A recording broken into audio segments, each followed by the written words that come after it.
So this piece was published in Literary Hub on October 22nd, 2025. It's called Return to Jesus Land, Exposing the Institutionalized Cruelty of the Troubled Teen Industry.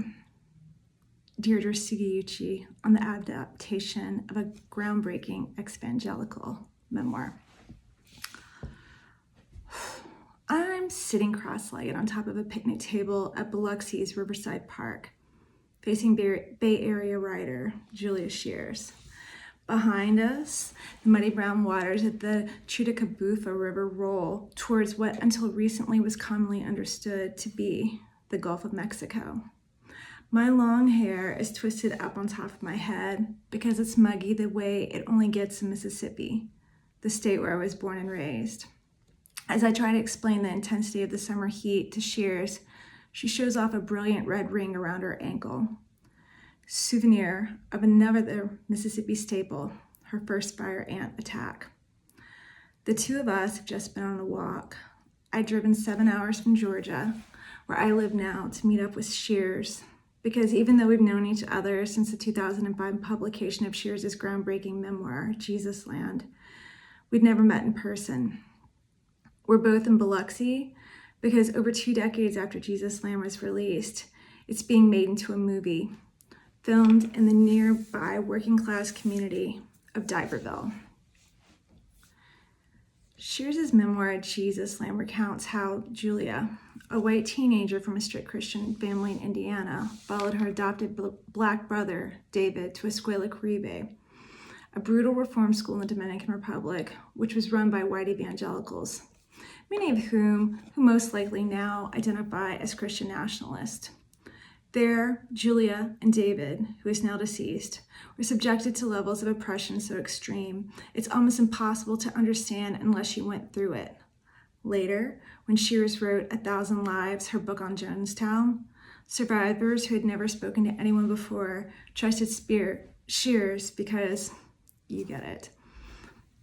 Not only was Julia and David's mail censored, but who they spoke to, if they were even spoken to, many students were punished with a form of silent treatment.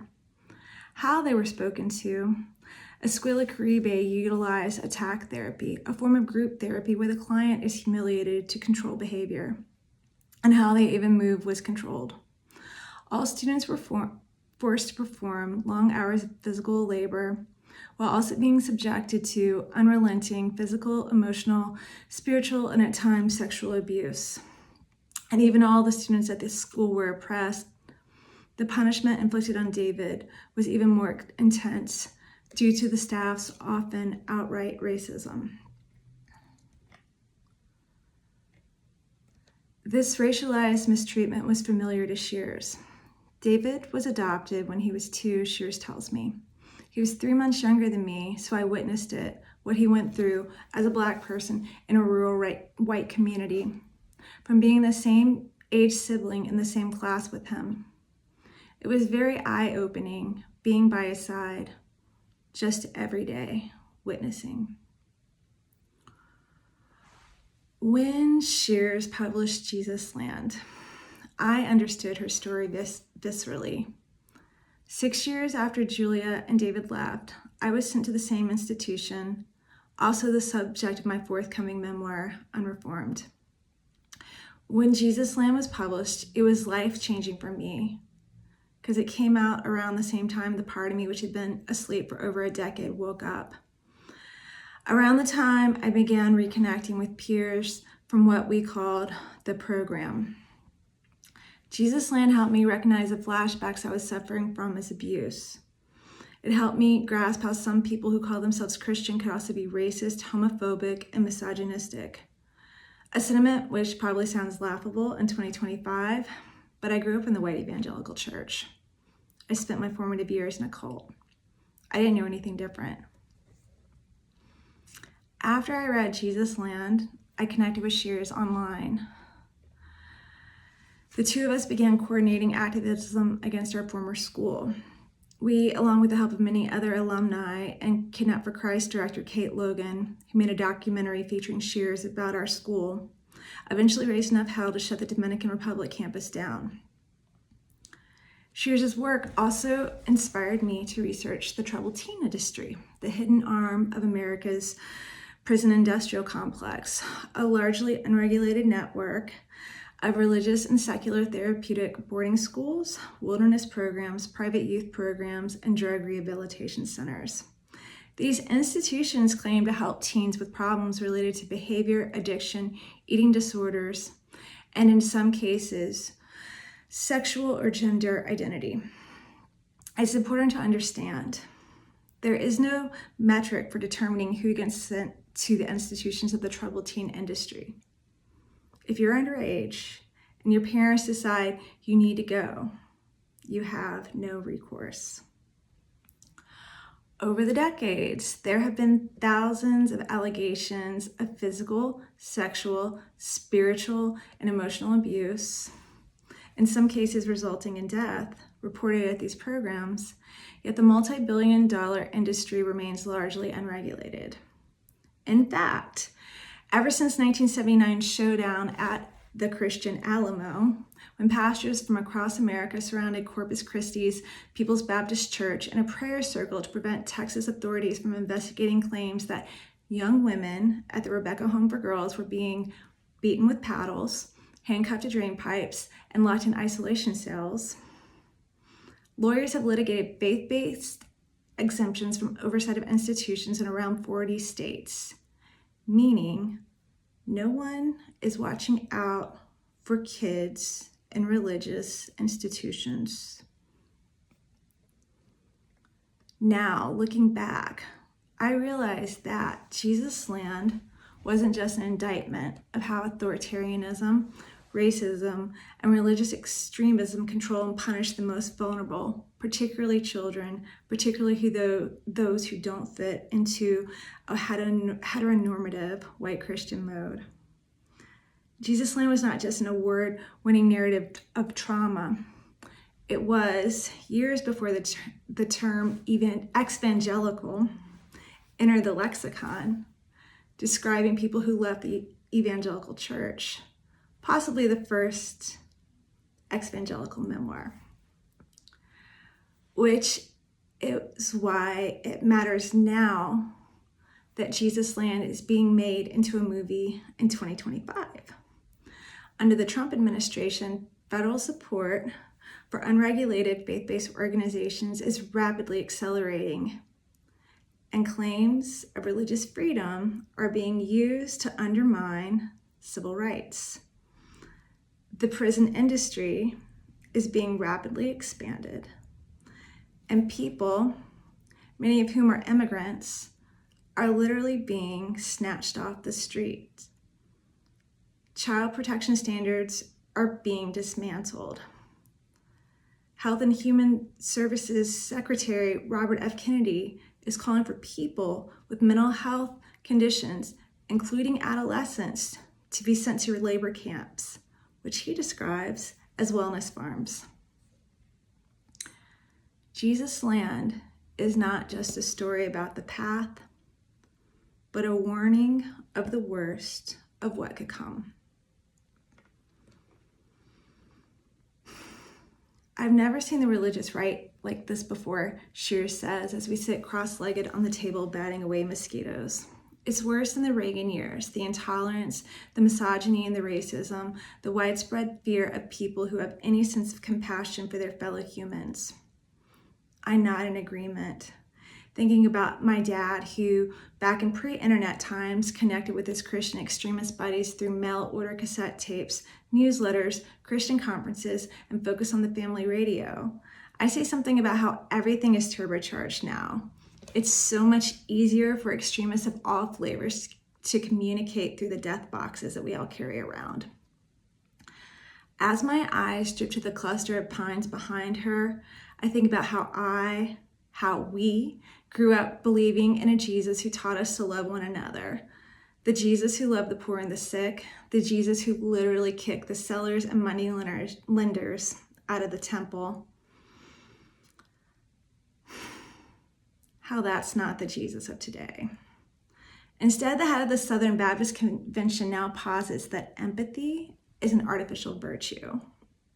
Instead, in 2024, 8 out of 10 evangelicals voted for a twice-divorced felon and sexual predator whose campaign was bankrolled by a drug-addicted billionaire.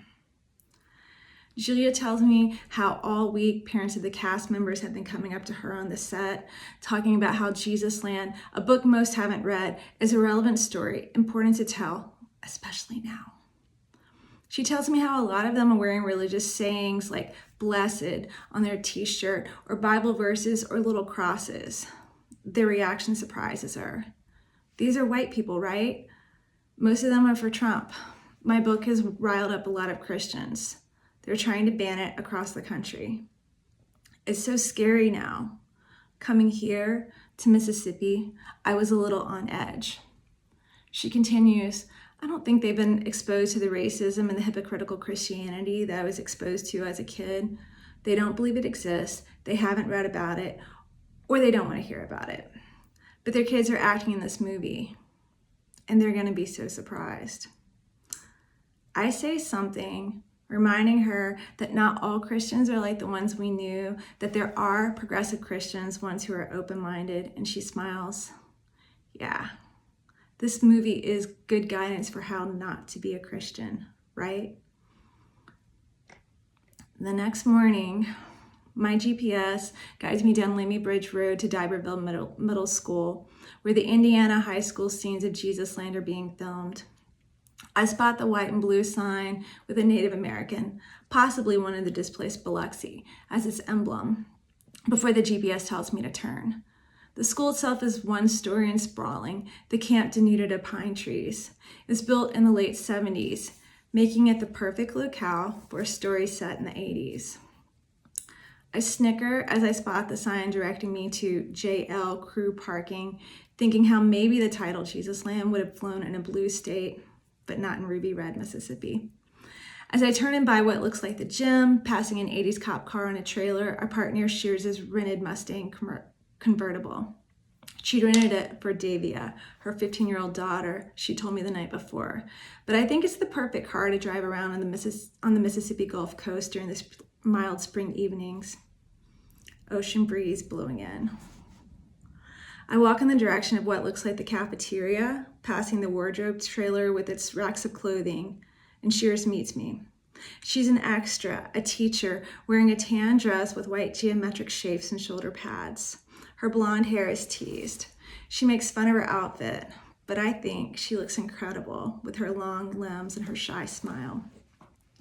We walk into the cafeteria, a holding area, she tells me. It's lit by rectangular fluorescents. Long rows of tables with attached circular seats are filled with what appear to be teenagers, though later I realize many are in college or even are graduates. The small-town Indiana cheerleaders, jocks and hoods sport shoulder pads, their eyes odd colors turned up, pants rolled into pleats. Many of the boys have mullets, several of the girls have asymmetrical ponytails. Though no movie ever captures how bad anyone's hair looked in the 1980s, I tell Davia, who, like her mom, is an extra and is sporting her own ponytail. She looks at me questioning. I explain, because we have better hair products now. Can I have my mean girls? A director calls and they rise, Davia among them, and exit into the courtyard, headed to where a classroom scene is being filmed on another hall. Scheeres gestures toward the actor Jared Scott, who plays her ex-boyfriend. His collar is flipped, his hair is styled into a mullet.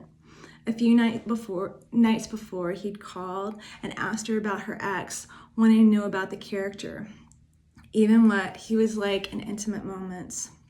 Scheeres' oldest daughter is now in college, and the two of us crack up that this is where Jesus Land has taken her, having this conversation with someone so near her kid's age.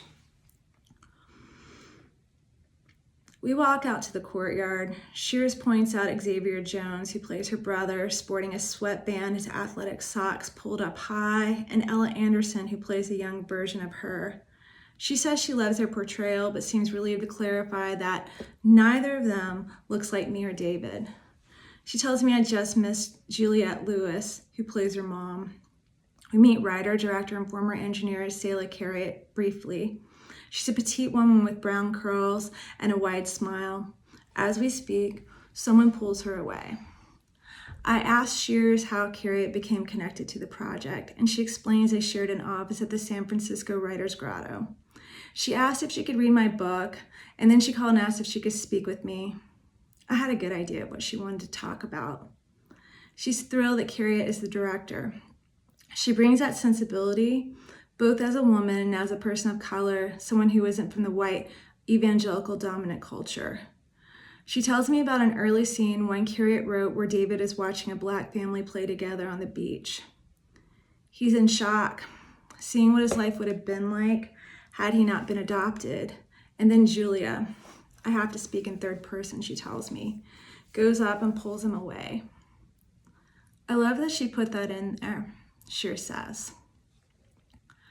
I read it in 1.5 days, Harriet tells me, over a call a few weeks later, recounting her first exposure to Jesus Slam 4 years ago, before she'd written more than 20 drafts of the script.